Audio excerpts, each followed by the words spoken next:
Hello students, कैसे हो। उम्मीद करती हूँ कि आप सभी ठीक होंगे। आज हम आपको हिंदी काव्य का लेसन नंबर 1 पढ़ाएंगे। आपका लेसन है, देखिए, जो पेज नंबर 111 पर है। साखी कबीरदास द्वारा लिखा गया है। प्रस्तुत साखी हमारी पाठ्य पुस्तक हिंदी काव्य में संकलित एवं संत कबीरदास द्वारा लिखा गया है, जो साखी शीर्षक से उद्धत है। इसमें कबीर ने गुरु का महत्व बताते हुए कहा है कि गुरु की कृपा से ही ईश्वर के प्रति प्रेम उत्पन्न होता है। इसका पहला वाला दोहा देखिए आप। सतगुरु हमसु रीझी करी, एक कहा प्रसंग, बरस्या बादल प्रेम का, भीज गया सब अंग। कबीरदास जी कहते हैं कि सतगुरु ने मेरी सेवा भावना से प्रसन्न होकर मुझे ज्ञान की एक बात समझाई, जिसे सुनकर मेरे हृदय में ईश्वर के प्रति सच्चा प्रेम उत्पन्न हो गया।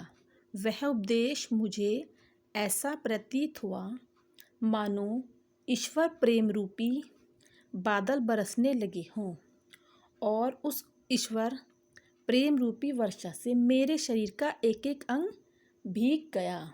यहाँ कबीरदास जी कहने का मतलब है कि सतगुरु के उपदेश से ही हमारे हृदय में ईश्वर के प्रति सच्चा प्रेम उत्पन्न होता है। उसी से हमारे मन को शांति मिलती है। इस प्रकार जीवन में गुरु का अत्यधिक महत्व है। अब ठीक है, अगला वाला देखिए आप। राम नाम के पटतरे देबे को कछु नाही, क्याले गुरु संतोषिए होस रही मन माही। कबीरदास जी कहते हैं कि गुरु ने मुझे राम का नाम दे दिया है, उसके समान बदले में संसार में देने को कुछ नहीं है। संसार में कोई भी ऐसी चीज़ नहीं है जो मैं अपने गुरु को देकर उन्हें संतुष्ट करूं। कुछ देने की अभिलाषा मन के भीतर ही रह जाती है। कहने का मतलब है कि गुरु ने मुझे राम नाम का ऐसा ज्ञान दे दिया है कि उसके अनुरूप कोई दक्षिणा देने में मैं असमर्थ हूँ या कुछ नहीं दे सकता हूँ। अब आप देखिए नंबर 3। ज्ञान प्रकाश्या गुरु मिलिया, सो जिनी बीसटी जाई, जब गोविंद कृपा करी तब गुरु मिलिया आई।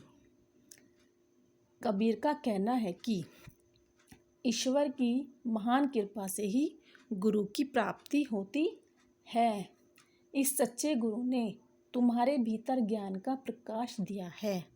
हे जीवात्मा, कहीं ऐसा ना हो कि तुम उसे भूल जाओ, क्योंकि ईश्वर की असीम कृपा से तो सतगुरु की प्राप्ति हुई और उसकी कृपा से तुम्हें ज्ञान मिलता है। यानी जो भी कुछ होता है वह गुरु की कृपा से ही मिलता है।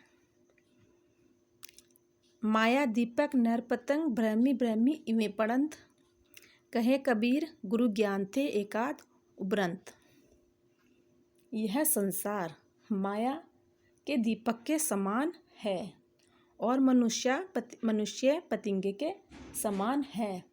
जिस प्रकार पतंगा दीपक के सौंदर्य पर मुग्ध होकर अपने प्राणों को त्याग देता है, उसी तरह मनुष्य माया पर मुग्ध होकर भ्रम में पड़ जाता है और अपने आप को मिटा देता है। गुरु के उपदेश से शायद ही एकाध इससे छुटकारा पा सकते हैं या छुटकारा पाया जा सकता है।